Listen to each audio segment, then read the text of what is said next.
आकाशवाणी भोपाल से प्रस्तुत हैं प्रादेशिक समाचार।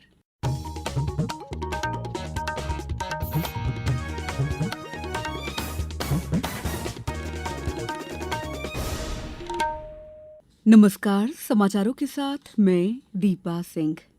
सबसे पहले मुख्य समाचार। प्रधानमंत्री आज नई दिल्ली में वर्ल्ड फूड इंडिया 2025 का करेंगे उद्घाटन। मुख्यमंत्री ने प्रदेश के धान उत्पादक किसानों को 337 करोड़ से अधिक की प्रोत्साहन राशि का किया वितरण। सेवा पखवाड़े के तहत प्रदेश में विभिन्न कार्यक्रमों का आयोजन जारी। और एशिया कप क्रिकेट में भारत बांग्लादेश को हराकर फाइनल में पहुंचा। अब समाचार विस्तार से। प्रधानमंत्री नरेंद्र मोदी आज शाम नई दिल्ली के भारत मंडपम में वर्ल्ड फूड इंडिया 2025 का उद्घाटन करेंगे। 4 दिन के इस आयोजन में खाद्य प्रसंस्करण क्षेत्र, खाद्य स्थिरता और पौष्टिक तथा जैविक खाद्य उत्पादन में भारत की क्षमताओं का प्रदर्शन किया जाएगा। इस वैश्विक खाद्य आयोजन से 21 से अधिक देशों, 21 राज्यों और केंद्र शासित प्रदेशों तथा 10 केंद्रीय मंत्रालयों की भागीदारी होगी। प्रधानमंत्री नरेंद्र मोदी आज उत्तर प्रदेश और राजस्थान का दौरा करेंगे। वे ग्रेटर नोएडा में उत्तर प्रदेश अंतर्राष्ट्रीय व्यापार प्रदर्शनी 2025 का शुभारंभ करेंगे। प्रधानमंत्री मोदी इस अवसर पर जन समूह को भी संबोधित करेंगे।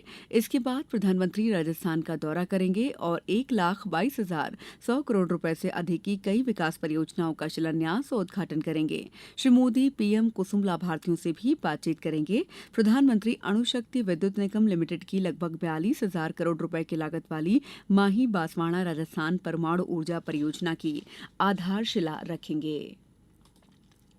मुख्यमंत्री डॉ मोहन यादव ने कल बालाघाट जिले के कटंगी में राज्य स्तरीय किसान सम्मेलन में सहभागिता की। उन्होंने प्रदेश के करीब 6,70,000 धान उत्पादक किसानों के खातों में 337 करोड़ 12 लाख रुपए की प्रोत्साहन राशि बैंक खातों में अंतरित की।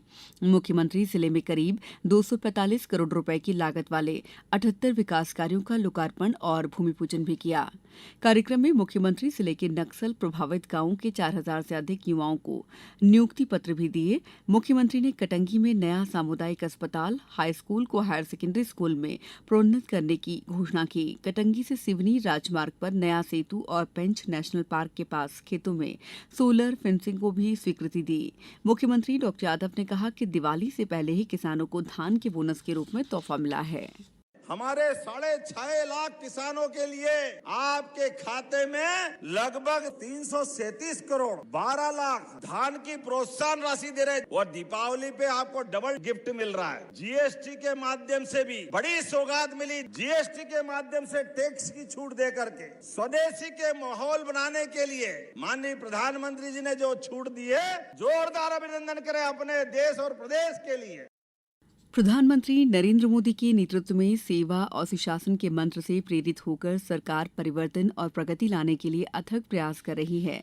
आज इस विशेष श्रृंखला सेवा पर्व में हम बता रहे हैं कि कैसे मोदी सरकार विश्व ऑडियो विजुअल और मनोरंजन शिखर सम्मेलन वेव्स के माध्यम से भारत को मीडिया और मनोरंजन का वैश्विक केंद्र बना रही है।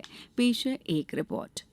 नरेंद्र मोदी सरकार का दृष्टिकोण भारत की रचनात्मक शक्ति का उपयोग कर उसे वैश्विक नेता बनाने का है। इस दृष्टिकोण का एक हिस्सा मुंबई में इस साल 1 से 4 मई तक आयोजित विश्व ऑडियो विजुअल मनोरंजन शिखर सम्मेलन वेव्स का पहला संस्करण था। इस आयोजन का उद्देश्य दुनिया भर के रचनाकारों, स्टार्टअप्स, उद्योग जगत के नेताओं और नीति निर्माताओं को एक साथ लाकर भारत को मीडिया, मनोरंजन और डिजिटल नवाचार के वैश्विक केंद्र के रूप में स्थापित करना था। वेव्स का उद्घाटन करते हुए प्रधानमंत्री ने कहा था कि भारत की रचनात्मक अर्थव्यवस्था सकल घरेलू उत्पाद में सकारात्मक योगदान दे सकती है। भारत की क्रिएटिव इकोनॉमी आने वाले वर्षों में जीडीपी में अपना योगदान और बढ़ा सकती है। आज Bharat film production, digital content, gaming, fashion और म्यूजिक का ग्लोबल हब बन रहा है। आज ग्लोबल एनिमेशन मार्केट का साइज $430 बिलियन से ज्यादा का है। अनुमान है कि अगले 10 सालों में ये डबल हो सकता है। ये भारत की एनिमेशन और ग्राफिक इंडस्ट्री के लिए बहुत बड़ा अवसर है। रचनात्मकता, तकनीक और प्रतिभा का लाभ उठाकर एक उज्जवल भविष्य बनाने के प्रधानमंत्री के दृष्टिकोण के अनुरूप वेव्स फिल्मों, OTT, gaming, comics, digital media, AI, AVGC, XR, प्रसारण और उभरती हुई प्रौद्योगिकी को एक साथ लाकर भारत के मीडिया और मनोरंजन कौशल को प्रदर्शित करता है। अभिनेता आमिर खान ने भी इस पहल की सराहना की। मुझे लगता है ये बहुत ही अच्छा विचार है और ये पूरे देश के युवाओं को अपनी प्रतिभा दिखाने का एक शानदार अवसर है। यह बेहतरीन पहल है जो भारत के मनोरंजन पर केंद्रित है। ये सब इसलिए और भी महत्वपूर्ण हो जाता है क्योंकि इसे प्रधानमंत्री ने स्वयं शुरू किया है। वहीं यूनेस्को के लाजारे एलोंडो ने भी नवाचार को बढ़ावा देने के भारत के दृष्टिकोण की सराहना की। मैं भारत को पहले विश्व ऑडियो विजुअल और एंटरटेनमेंट शिखर सम्मेलन आयोजित करने के लिए बधाई देता हूं। इसमें उद्योग जगत के प्रमुखों, हितधारकों को एक साथ लाया गया है। इसके लिए मैं भारत की सराहना भी करता हूं। within the media and entertainment sector. विविध चुनौतियों और सहयोग के लिए एक मंच के रूप में वेव्स ने भारत के मीडिया और मनोरंजन के भविष्य पर स्थायी प्रभाव डाला है। समाचार कक्ष से सरफिरोजी। प्रदेश में सेवा पखवाड़े के तहत आज उप मुख्यमंत्री राजेंद्र शुक्ल सरोजिनी नायडू शासकीय स्वशासी कन्या महाविद्यालय भोपाल में स्वस्थ नारी सशक्त परिवार अभियान के अंतर्गत विशेष स्वास्थ्य शिविर का शुभारंभ करेंगे। पंचायत और ग्रामीण विकास राज्य मंत्री राधा सिंह ने कल मैहर जिले में अमदरा स्वास्थ्य केंद्र में स्वास्थ्य जांच शिविर में शामिल हुई। आगर मालवा जिला मुख्यालय पर 3 दिवसीय जिला स्तरीय आजीविका मेला आज से आयोजित किया जाएगा। कटनी में सेवा पखवाड़ा अभियान के तहत विभिन्न विभागों द्वारा संचालित कार्यक्रमों और अन्य शासकीय योजनाओं के क्रियान्वयन की स्थिति जानने के लिए कलेक्टर आशीष सिंह ने कल विजय राघवगढ़ क्षेत्र का भ्रमण किया। ग्वालियर में सेवा पखवाड़े के तहत निःशुल्क स्वास्थ्य शिविरों का आयोजन जारी है। कल जिले के 16 सरकारी अस्पतालों में स्वास्थ्य शिविर लगाए गए। अगली पीढ़ी के जीएसटी सुधार भारत की अप्रत्यक्ष कर प्रणाली को सरल बनाने की दिशा में एक महत्वपूर्ण कदम है। अब लोग जीएसटी सुधारों का लाभ उठा सकते हैं जो इस महीने की 22 तारीख से लागू हो चुके हैं। हमारे संवाददाता ने बताया कि अपशिष्ट उपचार संयंत्रों पर वस्तुओं और सेवाओं पर कर की दर कम की गई है। पेश है एक रिपोर्ट।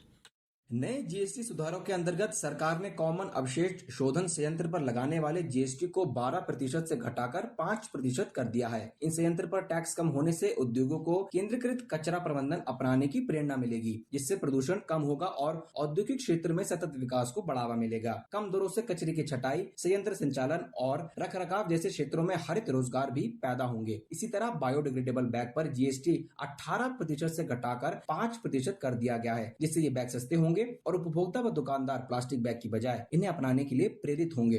किसानों को राहत देने और सोलर पंप सस्ता करने के लिए जीएसटी परिषद ने सौर और पवन उपकरणों पर कर 12% से घटाकर 5% कर दिया है। अब solar cooker, solar power generator, पवन चक्की और वायु जनरेटर पर भी सिर्फ 5% जीएसटी लगेगा। शिवांग, आकाशवाणी समाचार, दिल्ली। मुख्यमंत्री डॉक्टर मोहन यादव आज सागर जिले के जैसीनगर में सिटी गैस डिस्ट्रीब्यूशन पोर्टल और मुख्यमंत्री अन्य सेवाएं जागरूकता कार्यक्रम का शुभारंभ करेंगे। भारत दुबई में कल रात सुपर 4 के मैच में बांग्लादेश को 41 रनों से हराकर एशिया कप 2025 के फाइनल में पहुंच गया है। पहली बल्लेबाजी करते हुए भारत ने 20 ओवर में 6 विकेट पर 168 रन बनाए। अभिषेक शर्मा ने 37 गेंदों पर 75 रनों की पारी खेली। अब कुछ समाचार संक्षेप में। इंदौर में राष्ट्रीय लता मंगेशकर सम्मान अलंकरण और संगीत संध्या का आयोजन 27 और 28 सितंबर को लता मंगेशकर सभागार वीआईपी परस्पर नगर में आयोजित किया जाएगा। 27 सितंबर को स्थानीय कलाकारों द्वारा प्रस्तुति दी जाएगी।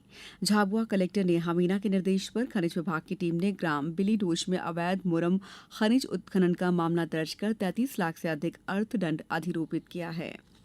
नवरात्रि के चौथे दिन आज माता कुष्मांडा देवी के स्वरूप की उपासना की जा रही है। प्रदेश के मंदिरों में सुबह से ही लोग दर्शन के लिए पहुंच रहे हैं। इस बुलेटिन में बस इतना ही। अगला बुलेटिन दोपहर 2:10 पर। नमस्कार।